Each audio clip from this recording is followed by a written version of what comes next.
మేడారం మహాజాత్ర ఏర్పాట్లు దాదాపు పూర్తయ్యాయన్నారు మంత్రి సీతక్క. భక్తులకు ఎలాంటి అసౌకర్యం కలగకుండా ఏర్పాట్లు చేస్తున్నామని చెప్పారు. ఆలయ పునర్నిర్మాణ పనుల్లో ఆదివాసీ సంస్కృతి సాంప్రదాయాలకు ప్రాధాన్యత ఇచ్చామన్నారు. మాజీ సీఎం కేసీఆర్ను కూడా జాతరకు ఆహ్వానించామని, కేసీఆర్ చెప్పిన సూచనలను కొందరు వక్రీకరిస్తున్నారని ఆగ్రహం వ్యక్తం చేశారు. ఇక మహాజాత్రకు సమయం దగ్గర పడుతున్న వేళ ఆలయ పునర్నిర్మాణ పనులపై మంత్రి సీతక్కతో మా ప్రతినిధి అశోక్ ఫేస్ టు ఫేస్.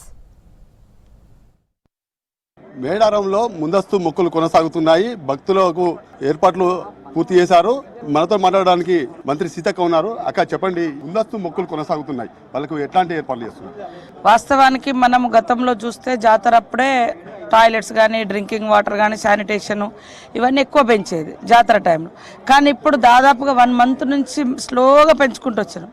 ఇప్పుడు దాదాపుగా 30% జాతరకు 100% చేసేది, దాంట్లో 30-40% ఇప్పుడు పోలీస్ అధికారులను కానీ, టాయిలెట్స్, డ్రింకింగ్ వాటరు ఇవన్నీ కూడా లైటింగు ఇవి ముందస్తుగానే చేయాల్సి వచ్చింది. సరే, మేము ఈరోజు జనాలను చూసిన తర్వాత ఇప్పటికిప్పుడు ఇంకా కలెక్టరు, నేను, ఎస్పీ పొద్దున్నే ఆ రోడ్లన్నీ తిరిగి చూసొచ్చి ఇంకా ఇంప్రూవ్ చేసుకోవాల్సినటువంటివి ఉన్నాయి. ఎందుకంటే ఎక్కడెక్కడ వాటర్ ట్యాంకులు కూడా పెట్టినాం. మనం అంతకుముందు చిన్న వాటర్ ట్యాంకులు అక్కడక్కడ ఇన్స్టాల్ చేసేది, అది కాకుండా mobile water tanks, mobile toilets ఇట్లాంటివన్నీ కూడా ఇన్స్టాల్ చేస్తూ ఉన్నాం. ఇబ్బంది లేకుండా భక్తులు కూడా రావడం చాలా సంతోషం. ఇంత ముందస్తుగా ఇంత పెద్ద ఎత్తున అనేది రావడం అనేది సమ్మక్క సారలమ్మ మీద పెరిగినటువంటి భక్తికి, విశ్వాసానికి వారి రాక అనేది ఇది ప్రతీక.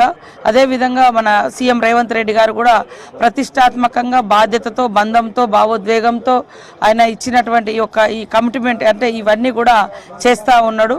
వాస్తవానికి మేము కొద్దిగా లేటుగా నిర్ణయం తీసుకున్నాం. అంటే ఈ కన్స్ట్రక్షన్ గురించి ముందస్తు నిర్ణయం తీసుకుని ఉంటే ఇంకా బాగుండేది ఉండే. అదే కాకుండా ఈ సంవత్సరం మీరు చూస్తే వర్షాలు కూడా దాదాపుగా అక్టోబర్ ఎండింగ్ వరకు కూడా మనకు వర్షాలు ఉన్నాయి. మేము సెప్టెంబర్ 24వ తారీఖు నాడు ముఖ్యమంత్రి గారు ఇక్కడికి వచ్చి మాస్టర్ ప్లాన్ ఓపెన్ చేసిండు. మేము వర్క్ మొదలు పెట్టినా కూడా వర్షాలు పడడంతో పునాదులు అవి తీయడము, గుడి నిర్మాణంలో కొద్దిగా జాప్యమైంది. కానీ మిగతా మేడారం జాతర నిర్వహణకు సంబంధించిన పనులు అయిపోయినాయి. కానీ గుడిలో జరగాల్సిన పనులు జరుగుతున్నాయి. అయినా కూడా భక్తులకు ఎక్కడ ఆపకుండా దర్శనాలు చేయిస్తున్నాం. పని అయితేనే ఉంది, సౌండ్ వింటూనే ఉన్నారు. కాబట్టి ఏదేమైనా భక్తులు అర్థం చేసుకుంటూ చాలా సంతోషం పడుతున్నారు. గతం కంటే చాలా బాగుంది, రోడ్లు బాగున్నాయి, జంక్షన్స్ బాగుంది. ఇట్లా అంటే ట్రెడిషనల్ భక్తులు ఉంటారు. అంటే మన తాత ముత్తాత నుంచి వస్తున్నది కాబట్టి మనం కూడా వస్తాము అనే ఫీలింగ్తో వచ్చే ఈనాటి యువత కానీ, ఈనాటి ఫ్యామిలీస్ కూడా పెద్ద ఎత్తున వస్తున్నారు. వాళ్ళందరూ కూడా చాలా బాగా చేస్తున్నారు అనేది వస్తుంది. అది మాకు ఈ జన్మకు దొరికిన సంతోషం. వాస్తవానికి ఇంకా బాగా చేస్తాము. ఏదైనా లోపాలు జరిగినా కూడా మాకు చెప్పండి అని చెప్తా ఉన్నాం. ఎప్పటికప్పుడు కొంత ఎస్పీ గారు పోలీస్ టీమ్స్ కూడా పెట్టి ఫీడ్బ్యాక్ కూడా తెప్పిస్తూ ఉన్నారు. అక్కడ కూడా వాళ్ళు ఇచ్చేటువంటి ఫీడ్బ్యాక్ని బట్టి రోజు రోజుకి ఇంప్రూవ్ చేసుకుంటాం.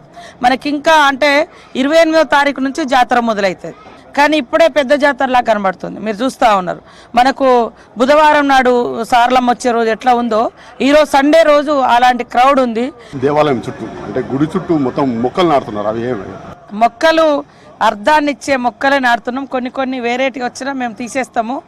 అది కంకవనాలు ఉండాలి, ఇప్ప చెట్లు, ఇప్ప పూలు, మారేడు చెట్టు, ఇట్లాంటి ఆ దేవుళ్ళకి ఇష్టమైన చెట్లు, తర్వాత కొంత దట్టమైన చెట్లు, జీలు, ఇట్లాంటి నార చెట్లు, అట్లాంటివన్నీ చేస్తున్నాం.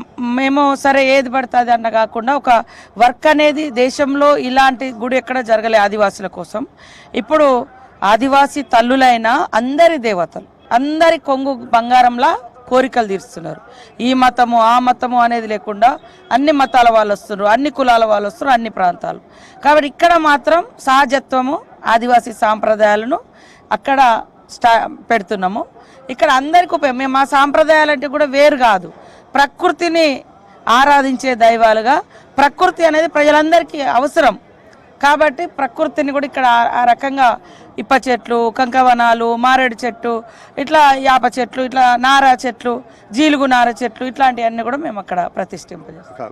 మామూలుగా జిల్లా కలెక్టర్ల నుంచి పరిపాలన కొనసాగుతుంది. కానీ మేడారంకి వచ్చేసరికి అటెండర్ నుంచి మంత్రి సీతక్క కూడా ఇక్కడ చేసేది ఎందుకు?